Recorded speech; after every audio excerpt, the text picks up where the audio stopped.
Here's another prototype for the ambient energy monitor. This time I'm just using the colour of light on its own. The light will go from fully blue if there's no to low energy, and it'll go fully red if there's high energy flowing. So I'll just start off by turning on a single lamp, and now I'll turn on a second and a third, and slowly the light is starting to go from blue to slightly purple.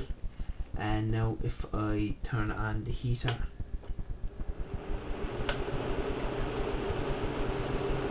and now it's starting to get very, very pink, and the heater on full, and the light is now gone to red.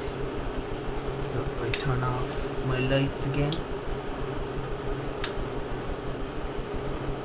and with the heater now just go from full high current to no current. So you can see the light going from red to blue, and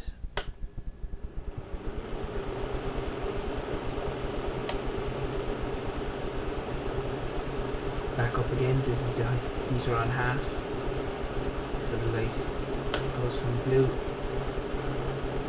and up to full.